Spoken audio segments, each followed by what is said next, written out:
بسم اللہ الرحمن الرحیم۔ السلام علیکم ورحمۃ اللہ وبرکاتہ۔ سرخ روسی لباس میں ملبوس سر جھکائے اپنی قسمت کی ستم ظریفی پہ متواتر آنسو بہائے چلی جا رہی تھی۔ وہ اس کی آنکھوں میں اپنے لیے نفرت امیز احساسات محسوس کرتا خاموشی سے بستر پر لیٹ کر ایک بازو اپنی آنکھوں پہ رکھے ہوئے تھا۔ ذہن مختلف سوچوں کی آماج گاہ بن چکا تھا۔ اور یہ تتلی کہاں چلی؟ اس کی دادی اماں کی تیز و چند چنگھاڑتی آواز اس کی سماعتوں سے ٹکرائی، مگر وہ سر پہ چادر لیے لپیٹے پھرتی سے چھت کو جاتی ہوئی سیڑھیوں کو پھیلانگتی اوپر چڑھنے لگی۔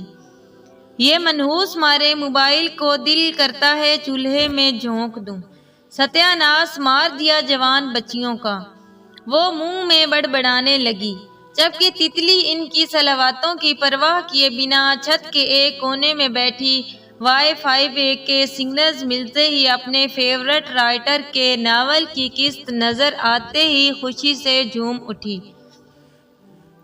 آج کی قسط میں اس کے فیورٹ ہیرو کی ہیروئن سے شادی کے مناظر تھے۔ وہ بےتابی سے اس قسط کی منتظر تھی، تبھی دادی اماں کی ڈانٹ پھٹکار کی پرواہ کیے بنا چھت پر آئی، کیونکہ ساتھ والے گھر میں اس کی دوست امینہ کے گھر والوں نے وائی فائی لگوا رکھا تھا اور امینہ نے اسے خفیہ طور پر اپنے نیٹ کا پاس ورڈ بتا دیا تھا، تو وہ اوپر آ کر روزانہ ناول کی قسط پڑھ لیتی تھی۔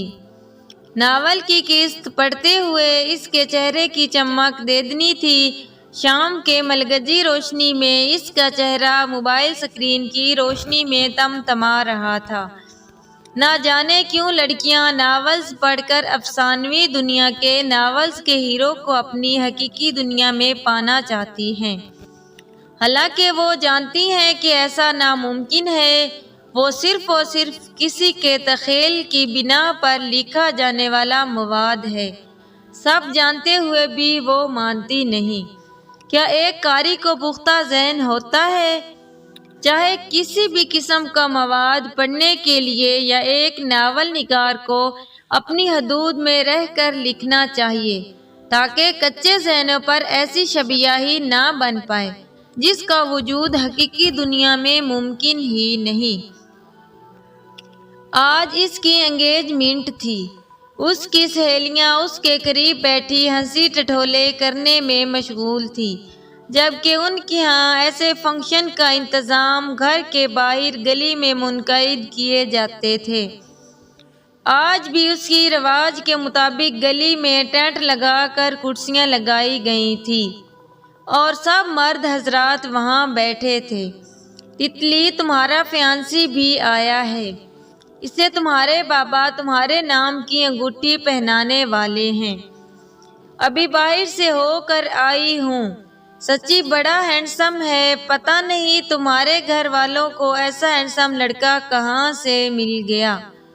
ہمارے والدین کو تو وہیں ہمارے خالہ اور پھپھو کے کالے کلوٹے موٹے بھدے کسی ناکام کے لڑکے ہی دکھائی دیتے ہیں۔ اس کی سہیلی امینہ منہ بسور کر بولی۔ سچ؟ تتلی کی آنکھوں میں چمک ابھری۔ لو بھلا بتاؤ، تم نے ابھی تک دیکھا نہیں اسے؟ اس کی ایک اور سہیلی نے حیرت سے استفسار کیا۔ نہیں، جو میرے بابا اور چاچو کی پسند وہی میری پسند۔ تمہیں پتہ ہے جب مما مجھے چھوڑ کر چلی گئی تھی تب سے چچا نے ہی میری کفالت کی ہے۔ بابا تو اس قابل نہیں تھے، علالت کی وجہ سے میں چاچو کو انکار کر کے ان کی ناراضگی مول نہیں لے سکتی۔ ان کے احسانوں کا بدلہ کیا ایسے نہیں چکا سکتی کہ ان کے فیصلے کا مان رکھ لوں۔ وہ دھیرے سے گہرا سانس لیتے ہوئے بولی۔ سب سہیلیوں نے اس کے چہرے کو پیار بھری نظروں سے دیکھا۔ تمہاری اس نیکی کا اجر ہے جو تمہیں اتنا ہینڈسم لڑکا مل رہا ہے، ایک نے ستائشی انداز میں کہا۔ ویسے ہمارے ہاں تو لڑکا لڑکی اکٹھے بیٹھتے ہیں اور ایک دوسرے کو انگوٹھی پہناتے ہیں، تم دونوں ایک دوسرے کو نہیں پہناؤ گے؟ امینہ ابرو سکیڑ کر گویا ہوئی۔ نہیں، ہمارے ہاں بڑے ہی ایک دوسرے کو انگوٹھی پہناتے ہیں، تتلی نے مسکرا کر شرماتے ہوئے کہا۔ یہ تو سراسر ناانصافی ہوئی۔ امینہ جو اس کی پکی سہیلی تھی ناک سکوڑ کر بولی۔ چل، میرے پاس ایک ترکیب ہے، ہم سب سہیلیاں منہ پر نقاب کر کے نکلتی ہیں اور تو ہمارے درمیان میں رہنا، وہاں سے گزرتے ہوئے تو ایک نظر اپنے ہونے والے دلہے کو دیکھ لینا، پھر ہمارے گھر میں گھس جائیں گے۔ کہو کیسا لگا میرا آئیڈیا؟ وہ شرارت آمیز انداز سے انگلیوں سے چٹکی بجاتے ہنسی۔ امینہ کا گھر ساتھ والا تھا۔ پہلے تو تتلی نہ مانی، مگر سب کی ضد کرنے پر وہ مان گئی اور سب سہیلیاں گھر میں آئے مہمانوں سے نظر بچاتے ہوئے تتلی کو اپنے ساتھ لیے چہروں پہ نقاب کیے باہر نکلیں۔ باہر تو مردوں کا جم غفیر تھا، مگر دو لڑکے جنہوں نے وائٹ کھدر کے شلوار قمیض پہنے ہوئے تھے بہت نمایاں تھے۔ تتلی، وہ کارنر والا ہے تیرا فیانسی، امینہ نے اس کے بازو پہ ٹھہوکا مار کر اسے رازدارانہ انداز میں بتایا۔ جیسے ہی تتلی کی نظریں اس پر پڑی تو پلٹنا بھول گئی۔ سرخ و سفید رنگت، تیکھے نقوش، مغرور ستواں ناک، کانچ جیسی بھوری آنکھیں، ڈارک براؤن گھنے بال جو کچھ اس کی سبھی پیشانی پر بکھرے تھے، عنابی بھرے بھرے لب باہم پیوست تھے، چہرے پر سنجیدگی کا عنصر نمایاں تھا۔ بلا شبہ وہ سحر انگیز انسان، زیر کر دینے والی پرسنالٹی کا مالک تھا۔ تتلی کو اپنی قسمت پہ رشک آیا، یہی تو تھا اس کے خوابوں کا شہزادہ۔ وہ جتنا بھی اپنی قسمت پہ ناز کرتی کم تھا۔ وہ اسے جی بھر کر دیکھتی اپنی سہیلیوں کے ساتھ امینہ کے گھر میں چلی گئی، مگر اس کے دل و دماغ سے اس کا قابل دید چہرہ بھلائے نہیں بھول رہا تھا۔ تتلی، یہ ہے تمہارے ان کا گھر۔ تتلی اپنی چچی جان کے ساتھ شادی کی شاپنگ کرنے کے لیے اندرون لاہور شہر کے بڑے بازاروں میں آئی ہوئی تھی۔ تبھی انہوں نے انگلی کے اشارے سے سر اٹھا کر اسے اشارے سے بتایا۔ تتلی نے بھی سر اٹھا کر اوپر دیکھا۔ شہر کے بنے پرانے گھروں میں سے ایک تنگ و تاریک گھر کی بالکنی دکھائی دی۔ چچی جان، یہ تو بہت تنگ سا گھر ہے، یہاں تو ہوا بھی اندر نہیں جاتی ہوگی، کتنی گرمی لگے گی۔ اس نے گھروں کے اندر بنے تنگ سے گھر کو دیکھ کر پریشانی سے کہا۔ تمہارے بابا اور چچا نے ساری تفصیل معلوم کروا لی ہے، لڑکے کے بارے میں وہ یہیں کا رہنے والا ہے اور اچھی فیملی ہے، بیٹا دلوں میں گنجائش ہونی چاہیے، گھروں میں اپنے آپ بن جاتی ہے۔ انہوں نے تحمل سے اسے سمجھایا۔ اس شہزادے کا چہرہ یاد آتے ہی اس کے رگوں پہ میں سکون سا سرایت کرنے لگا۔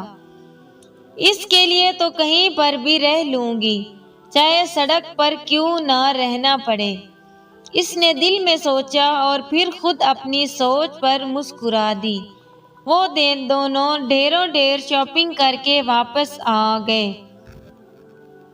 یہ سحر انگیز اور طلسماتی منظر ایک گاؤں کا تھا، جہاں بہار کے موسم میں وقت پر بارشیں ہو جاتی ہیں تو صحرا ایسے سرسبز و شاداب بن کر مہک اٹھتے ہیں جیسے کوئی زمین کا نہیں جنت کا ٹکڑا ہو۔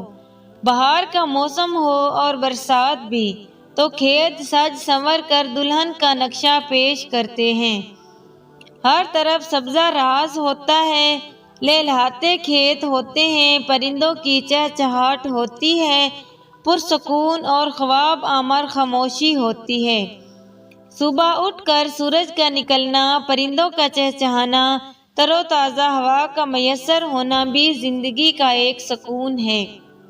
کسی قدرتی چشمے پہ غسل کرنا، تازہ ٹھنڈی ہوا، بارش کی بوندیں، مٹی کی مہک، مینڈک کی آوازیں اور پرندوں کے مدھر گیت۔ کہیں کہیں پر کوئی دل چلا دارنتی سے گھاس کاٹنے کے لیے چادر کندھے پر ڈال کر اپنے ساتھ روایتی لوگ گاتا ہوا دکھائی دے رہا تھا۔ انکل آپ یہاں کیوں رہتے ہیں؟ تتلی ان کے پاس آ کر بیٹھ گئی اور پیار بھرے انداز میں بولی۔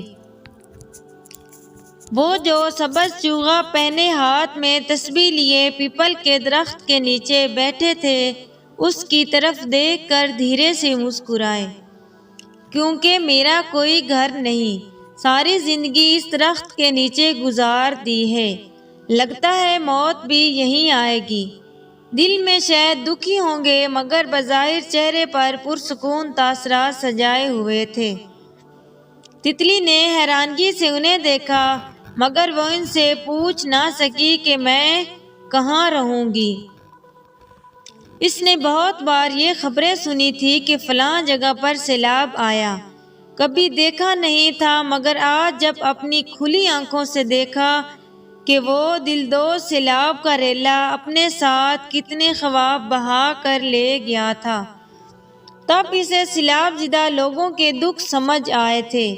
اسے آج اندازہ ہوا تھا کہ اگر کسی غریب کی کل متاع ایک گائے، ایک بکری یا چند مرغیاں ہوں، یا کچی کوٹری میں پڑا ہوا وہ ٹرنک ہو جس میں غریب عورت نے اپنی ساری جمع پونجی اپنے دوپٹے میں لپیٹ کر رکھی ہو، اور اچانک اللہ کا حکم آئے اور سب کچھ سیلاب میں بہہ جائے، پھر غریب آدمی اپنے کنبے کو بچاتے بچاتے اپنا سارا مال مویشی اپنی آنکھوں کے سامنے بہتا ہوا دیکھے، اور کھلے آسمان تلے اپنے بچوں، اپنے کنبے سمیت کھانے پینے سے بھی محروم ہو جائے تو اس پر کیا بیتی ہے۔ پانی پانی کے ایک شور میں کتنی چیخیں ڈوب گئی، پہلے کئی آوازیں ابھری، آخر سانسیں ڈوب گئیں۔ کوئی صدائے بپھرا پانی، کوئی کون اسارے مٹی کو، دریاؤں پر پشتے باندھنے والی باہیں ڈوب گئیں، پانی کا فریت اچھل کر شاہ رگ تک آر پہنچا تھا۔ بچے جس پر بیٹھے تھے اس پیڑ کی شاخیں ڈوب گئی، پتھر کوٹنے والے ہاتھوں میں بچوں کے لاشیں تھے، شہر کو جانے والی ساری ٹوٹی سڑکیں ڈوب گئیں، بربادی پر گریہ کرنے کی مہلت بھی پاس نہ تھی، آنسو بہنے سے پہلے ہی سب کی آنکھیں ڈوب گئیں۔ بستی میں کہرام مچا تھا، آدم روزی مانگ رہا تھا، رازق کہتے کہتے سب کی نبضیں ڈوب گئیں۔ نیز جگ کی اونچ نیچ نے پانی کا رخ موڑ دیا۔ تیری مل تو وہیں کھڑی ہے، میری فصلیں ڈوب گئیں۔ اس کے بابا بھی سیلاب میں بہہ کر دار فانی سے کوچ کر گئے، ہر طرف گدلا پانی ہی پانی تھا، وہ بھی اس بہتے گدلے پانی کا حصہ معلوم ہو رہی تھی۔ ایک درخت کو ہاتھ سے تھامے اپنی آخری سانسیں بچائے ہوئے تھی، اس کا شوہر پیپل کے درخت پر لٹکے ہوئے اپنی جان بچائے لٹک رہا تھا۔ شہریار، آپ نے تو بتایا تھا کہ وہ شہر کا گھر آپ کا تھا، تتلی بامشکل خود کو سنبھالتی لڑکھڑاتی ہوئی آواز میں بولی۔ وہ میرے دوست کا گھر تھا، میرے پاس کوئی گھر نہیں، میرے بابا نے ساری عمر یہیں اس درخت کے نیچے گزار دی، اور میں نے بھی۔ آپ نے مجھ سے جھوٹ کیوں بولا؟ اس نے مخمصے کا شکار ہوئے پوچھا۔ میں نے کوئی جھوٹ نہیں بولا، اس کی بے تاثر اور سرد آواز اس کی سماعتوں سے ٹکرائی۔ تتلی کی سیاہ آنکھوں کی پتلیاں حیرت سے پھیلیں۔ میرے بابا میری شادی کے خواہاں تھے، اور میرا دوست بھی یہی چاہتا تھا، نہ چاہتے ہوئے بھی یہ شادی ہو گئی۔ میرے دوست نے اپنے گھر کا ایڈریس دیا تھا تمہارے گھر والوں کو۔ اصل معنوں میں تو اب تتلی کے پیروں تلے زمین نکلی تھی، میں تو سڑک پر بھی زندگی گزار لوں گی اگر اس جیسا ہم سفر ملے۔ اس کے اپنے سوچے گئے الفاظ ہی اس کی سماعتوں میں گونجتے ہوئے اس کا مذاق اڑا رہے تھے۔ جیتے جی وجود سے روح نکل جانا کیسا ہوتا ہے آج جسے معلوم ہوا تھا۔ زندگی کے اس مکمل عرصہ حیات میں لے دے کے لوگ بہت کم خواہشیں ہی پوری کر پاتے ہیں، وہ بھی اس لیے کہ ہوا کا رخ سازگار نہیں ہوتا۔ آج اس کے وجیہ ہم سفر کی خواہش اسے کس موڑ پر لے آئی تھی جہاں نہ وجیہ چہرے والا ہم سفر دل سے اس کا تھا، نہ پیروں تلے زمین۔ کچھ بعید نہ تھا، کسی بھی لمحے وہ تیز سیلابی ریلا اسے اپنے ساتھ بہائے لے جاتا۔ اس نے بھیگی دھندلائی آنکھوں سے اپنے ہینڈسم شوہر کو دیکھا جو بے تاثر نگاہوں سے درخت کی شاخ سے لٹکے اسے دیکھ رہا تھا۔ کہتے ہیں تتلی کی زندگی بہت مختصر ہوتی ہے، تو کیا اس تتلی کی زندگی بھی یہیں ختم ہونے کے کارگر پہ تھی؟ تتلی نے پلکیں جھپکائی اور منظر بدلا۔ وہ ہوش میں تھی، کھلی آنکھوں سے خواب دیکھ آئی تھی۔ یہی تو تھی اس کی خواہش، ایک خوبصورت ہم سفر کی۔ پھر کیا بھیانک انجام ہوا اس کے خواب کا، اس کی خواہش کا۔ اس نے جھرجھری سی لی، آنسو لڑیوں کی مانند اس کے گالوں کو بھگونے لگے۔ تتلی مسئلہ کیا ہے؟ کچھ بتاؤ گی تو پتہ چلے گا نا۔ اب کی بار ذیان اس کی کمر میں گونجتی سسکیوں کی آواز سے جھنجھلاتے ہوئے اٹھ کر بیٹھا۔ تتلی نے سامنے بیٹھے اپنی خالہ کے بیٹے ذیان کو اپنی شوہر کے روپ میں پایا، جو خواب و خیال میں نہیں بلکہ حقیقت میں کچھ دیر پہلے اس کے شوہر کے رتبے پر فائز ہوا تھا۔ صاف رنگت عام سے نقوش کا حامل شخص، کچھ نہیں۔ اس کے گلے کی گلٹی ابھر کر معدوم ہوئی اور اپنا حلق تر کرتے ہوئے بولی، یہاں آؤ۔ اس نے نہایت نرمی اور ملائمت سے اسے ہاتھ بڑھا کر اپنے پاس بلایا۔ وہ جو ڈریسنگ ٹیبل سے پشت لگائے نہ جانے کب سے کھڑی اپنی خواہش کو مٹی میں ملا دیکھ آنسو بہا رہی تھی، ہتھیلیوں کی پوچھ سے اپنے رخساروں کو رگڑتے ہوئے چھوٹے چھوٹے قدم اٹھا کر اس کے پاس آئی اور اپنا سرخ چوڑیوں سے سجا حنائی ہاتھ اس کی چوڑی ہتھیلی پہ دھر دیا۔ سارا کمرہ اس کی چوڑیوں کی کھنک اور پائل کی جھنکار سے جھنجھنا اٹھا۔ دیکھو میری طرف۔ اس نے تتلی کی تھوڑی کو اپنی پوروں سے چھو کر اوپر اٹھایا اور نہایت شائستگی سے گویا ہوا۔ تتلی نے مسکارے کے بوجھ تلے دبی گھنی مرغانیں جو عارضوں پہ سایہ فگن لرز رہی تھی بامشکل اٹھا کر اسے دیکھنے لگی۔ تتلی نے مسکارے کے بوجھ تلے دبی گھنی مرغانیں جو عارضوں پہ سایہ فگن لرز رہی تھی بامشکل اٹھا کر اسے دیکھنے لگی۔ اسے ذیان کے چہرے میں اپنے خیالی شہزادے شہریار کا چہرہ دکھائی دینے لگا۔ اکثر انسان سچ سے نظریں چرائے وہی دیکھنے کی کوشش کرتا ہے جو وہ دیکھنا چاہتا ہے۔ نہیں تتلی، یہ غلط ہے، گناہ ملے گا تجھے اپنے شوہر میں کسی اور کو دیکھنا۔ اس کے ضمیر نے اس کی ملامت کی۔ اس نے پلکیں جھپکائی تو یک لخت منظر بدلا، پھر سے وہی عام سی شکل والا اس کا شوہر سامنے دکھائی دیا۔ تتلی، آج اگر تو اپنے شوہر سے پورے دل سے مخلص ہو کر اپنا رشتہ نبھائے گی تو کیا پتہ کل خدا کو تیری یہ ادا پسند آ جائے۔ یہ رشتہ خدا کی چاہت سے جڑا ہے۔ اگر آج تو خدا کی چاہت سے راضی ہو جائے گی تو کیا پتہ خدا تجھ سے خوش ہو کر آخرت میں تجھے تیری چاہت سے نواز دے۔ تیرے خوابوں کا شہزادہ تجھے آخرت میں انعام کی صورت میں مل جائے۔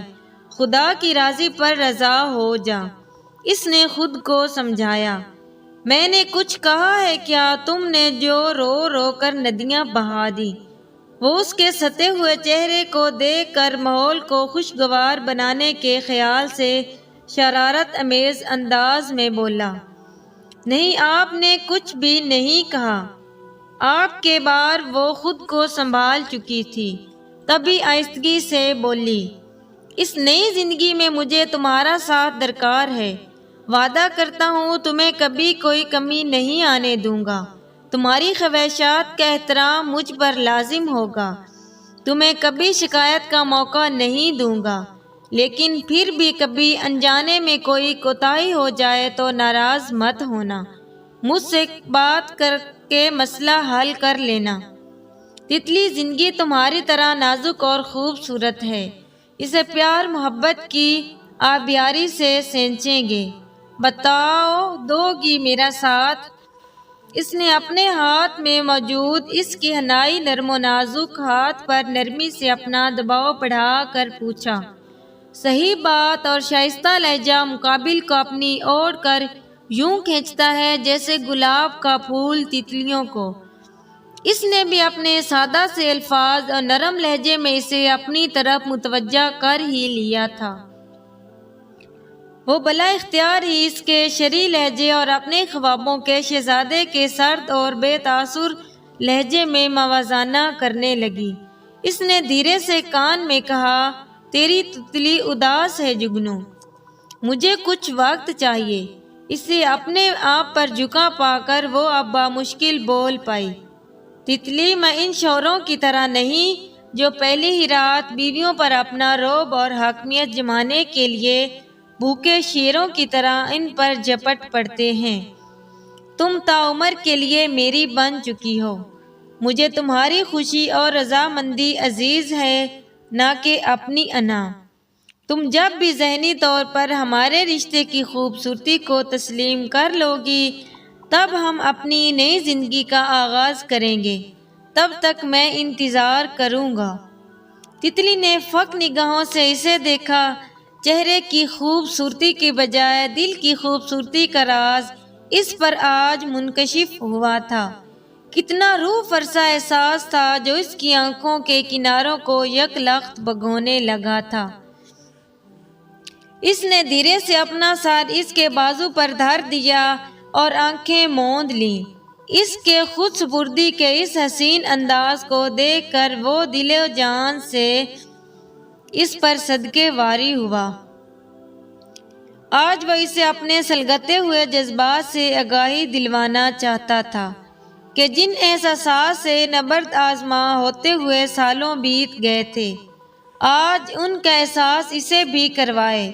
وہ کئی سالوں سے اس کی محبت کا خواہاں تھا، اور آج اس کی محبت، اس کا عشق اس کے پہلوں میں، اس کی باہوں میں تھا۔ اسے رب کے اس معجزے پر یقین کرنا دو بھر لگا۔ اس نے ہاتھ بڑھا کر اسے کسی قیمتی متاع کی طرح خود میں بھینچ لیا۔ وہ اس کی محبوبانہ گرفت میں شدت بھری جسارتوں پر سمٹ کر رہ گئی۔ تتلیاں ہی تتلیاں، تم جو میرے ساتھ ہو، دل نشیں موسم جیسے دھوپ میں برسات ہو۔ وہ تپش زدہ لہجے میں اس کی سماعتوں میں رس گھول رہا تھا۔ آج اسے احساس ہوا تھا، لاحاصل خواہشات اور خوابوں کی دنیا سے نکل کر اگر حقیقت میں رہتے خدا کی عطا کردہ نعمت پر راضی ہو جائیں تو خوشیاں ہمارا مقدر بن جائیں گی، کیونکہ خدا ہمیشہ وہی کرتا ہے جس میں انسان کی بھلائی ہو۔ مگر افسوس، کچھ لوگ لاحاصل کے پیچھے اپنی زندگیوں سے کھیل جاتے ہیں۔ اس تتلی سی لڑکی نے ناحاصل خواہشات کی بھینس چڑھنے کی بجائے اپنے پروں پر ایک نئی اڑان بھری اور زندگی کو دلکش رنگوں سے بھر لیا۔ اسے اس حقیقت کا ادراک ہو چکا تھا کہ خواب سیراب ہیں۔ دوستو، اگر ویڈیو پسند آئے تو ویڈیو کو لائک اور